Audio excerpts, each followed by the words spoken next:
After a number of mods that I said will come to console ended up dropping last week, I was asked about some other class mods, and that's what we'll be covering in this video. Some class mods that will be coming to console in Baldur's Gate 3.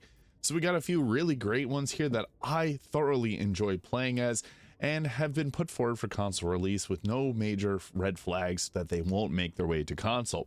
Now, the first one I want to highlight is one of my favorites with the Blood Rager. This is a mod made by Von Smash here, and you can see this nice mean and green Groot image here. Basically what the Blood Rager is, if you've played Pathfinder Wrath of the Righteous, you'll know this one. It's a blend between the Barbarian and a Sorcerer. It's a spellcaster. So what this one ends up looking like is you can cast spells while you're in your rage form. This is a unique playstyle, and I think this one's very fun. So like Sorcerers, Blood Ragers' veins surge with arcane power. While Sorcerers use this power for spellcasting, Blood Ragers enter an altered state which their bloodline becomes manifest, where the echoes of their strange ancestry lash out with devastating power. So with this, you get the Blood Rage, so deal additional damage on attacks, gain resistance to physical damage, and advantage on strength checks and strength saving throws. We also have our different bloodlines you can choose, which will give you different benefits, and there's some really cool unique ones here. We also get the unarmored defense. You add your constitution modifier to your armor class, and fast movement, so you get improved movement speed. Now, as it stands, there are 6 subclasses currently, with many more being planned. Now, these are actually very well fleshed out subclasses. I think that that's incredibly good on the mod creator for putting this level of detail into all the different subclasses. So we got the Abyssal bloodline, Fey bloodline, Infernal, Shadow, Undead, and Verdant bloodlines, with a few more being planned. I previously did a Blood Rager build guide, so you can check that out on my channel if you're curious.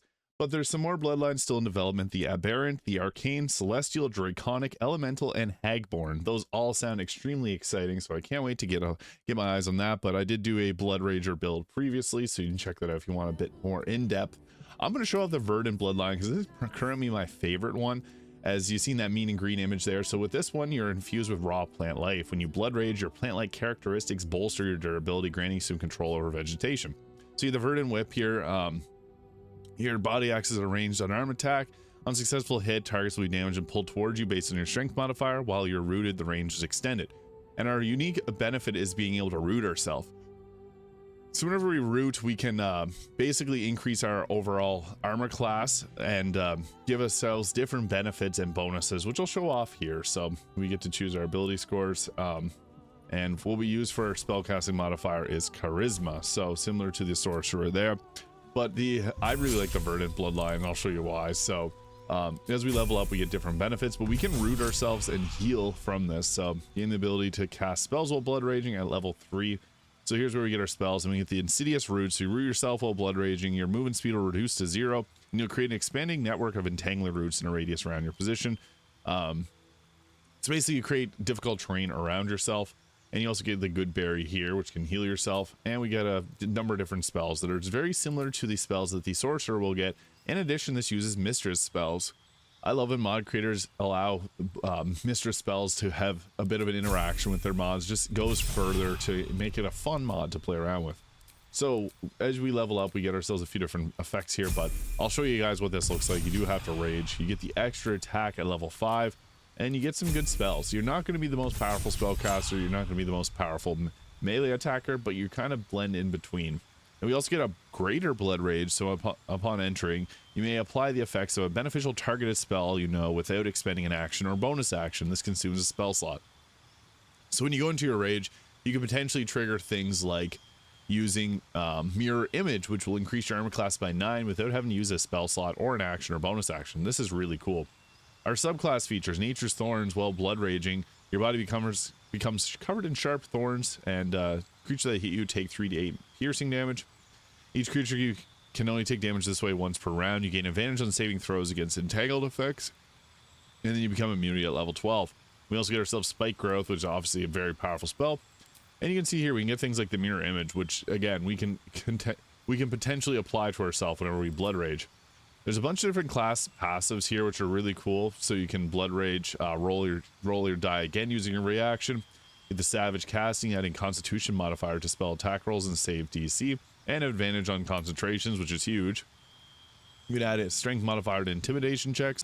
There's also the best offense here, which will make it so that if you use a two-handed weapon or one weapon, no shield in the offhand, you have a higher critical hit chance. And when you crit, you get a bonus action attack as well. This increases the melee range and unarmed range of your attacks by 1 meter, giving you longer arms, which is cool. Reflective Instincts gives half your dexterity modifier as additional reactions, which is also huge. And this step up makes it so you can jump at people running away from you. And if you have Verdant Bloodline and are rooted, you can use your Thorn Whip instead, so you can Thorn Whip targets. Really, really cool. And it acts as though it's like a Sentinel perk, so that's cool. You can jump at targets or lash out at them. So you get the +3 initiative and can't be surprised, similar to the Barbarian. And at level 8 here, we furthermore get spells. As you can see, we do have a pretty good list of spells. Again, sorcerers, spells. We get the Verdant Growth here, so you now can absorb nutrients from the recently deceased creature that died within your roots or consumed, restoring your health points at 10% of their maximum. If you're already fully healed, you grow a cluster of good berries instead. Super cool. And we also get ourselves Plant Growth, one of the best crowd control spells, and we can take things like our ever-powerful Fireball, and I unfortunately have tried modding and I made an issue here where it replaces Lightning Bolt on certain ones with this Chain Lightning. But yeah, you get some pretty great spells. So at level 10, we get another class passive from that great list of them here, so you can increase your amount of reactions, which is pretty crazy. And yeah, with this, basically what you want to be doing, I don't think I can rage without getting into combat, but you get the Verdant Blood Rage here if you chose this subclass, and then when you do that, you become rooted, so you can actually create roots within yourself. And this, whenever you're in rage, will hold you in place. And what's nice about this, you can Blood Rage, run up, block someone, and then use your insidious roots, and if someone tries to run past you, you can attack them with the Verdant Whip here, which will pull them back towards you. And then you have difficult terrain around you, so this holds them in place. You can haste yourself, which is pretty fancy. There's a lot going on with this class. I think this is a really fun one. I love the Blood Rager, so I highly encourage you to try it out. And once it comes to console, it's definitely going to be one of the top ones on there, so this is a really fun one. Now the next mod here is the Duskblade class, made by Waterwitch83. They did a fantastic job with this mod. Now what's cool about this is they actually paused on making updates so that it'll get pushed out to console a little bit sooner, so that's really nice. This one comes with 2 different subclasses, so there's the Elemental Blade and the Duskblade. I'll focus on the Elemental Blade here because you can see got a whole lot of different options, and it has some of the other benefits like the Blade of Blood here and a melee caster, allowing you to use intelligence modifier for your attack rolls. You also get a 2 arms, basically stand up from prone, and you can add magical damage with the Energy Surge. It's almost like a Elemental Smite. It's really fun. And you got a lot of cantrip selection here. It uses Mistress spells, same with the spells here, pretty much the wizard spell list, and uses intelligence as a class casting modifier, which I think is great because that means it multi-class as well with the wizard. And we get, again, many different spells selection here. This one's fun for 2 reasons. It's like the Arcane Vanguard. So you get the ability to elemental infuse damage into your weapon, you get to attack with elemental like smites, and you can cast spells. So this imbues a weapon with a damage type. I recommend using the Snowburst ring with this and making ice damage so you can attack and create ice patches around targets. And if there's mages or any type of fighter, they'll slip and fall on it. So that's really fun. And again, great spell selection. I think that's one of the most fun things about spells, or a lot of these class mods, is you get so many choices for spells, especially if the Mistress spells mod, just further enhancing the amount of choice that you get, which I think is awesome. So extra attack level 5, quicken spell at level 5, big power spike. You still got your lightning bolt, you got your lightning arrows, and all the other powerful spells there. So you also get spell power +2 to overcome resistance, and then you get two different spells from choosing this. The Wail of the Banshee does psychic damage, and then Vampiric Strike, attacking enemy with your weapon and siphon their life force, has a concentration there. But you can see we got a lot of great spells. I really like Freedom of the Waves because this will knock back targets with water, which can also set up cold and lightning damage.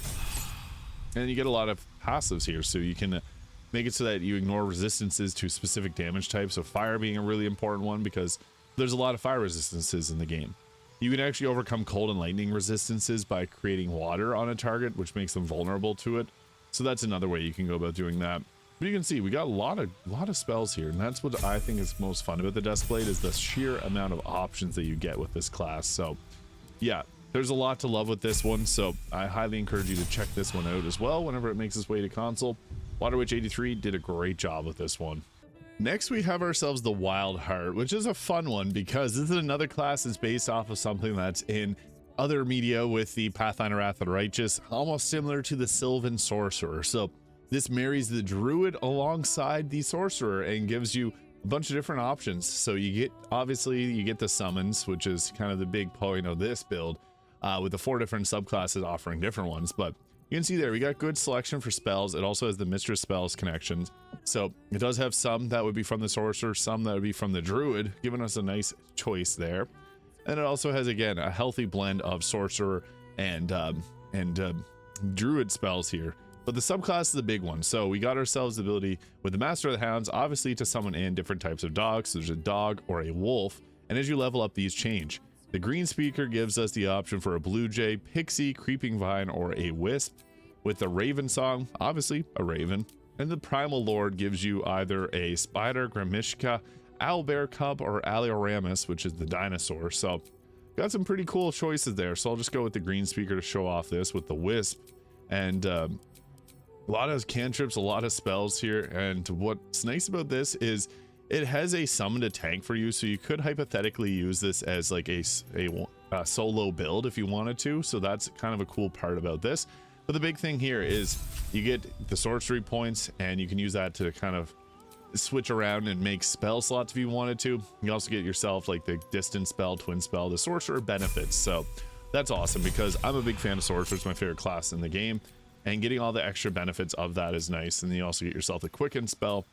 But you also have that summon, which will power itself up as we continue to go through here. So, yes, it does have the issue the Sorcerer has, where it doesn't have as many spell selection as some other classes do, but it's still plenty strong, and that's what's fun about it. And you get yourself the Mistress spells all the way up, so you can get like the more powerful spells that you normally wouldn't get, because it also includes some Druid spells.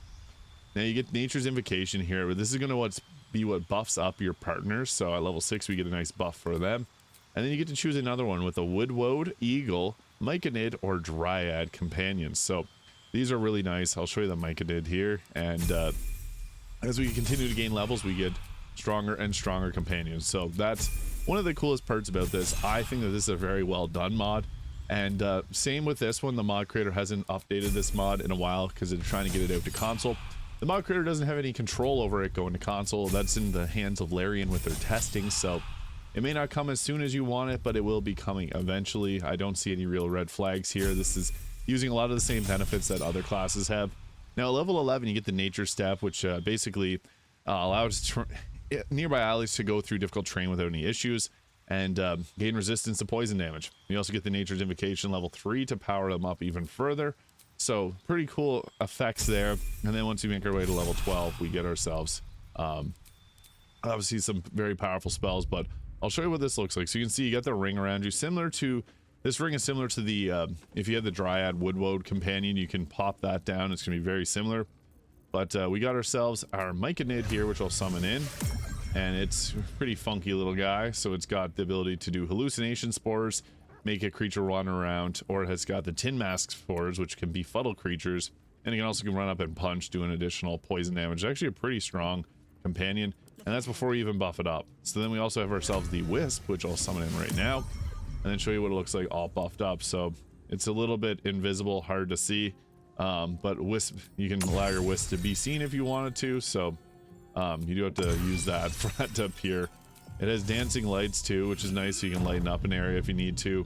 This is great. You can see there the dancing lights. It's got Ray of Frost, Mage Hand, and it can attack for 3 damage, and it's got the Elemental Warp. Not the strongest, but we also got ourselves Nature's Invocation here, which we can use to buff up that little ball there. It's hard to target, but it's just a little nugget in the air. And then now it has 46 health, which is a lot more, obviously.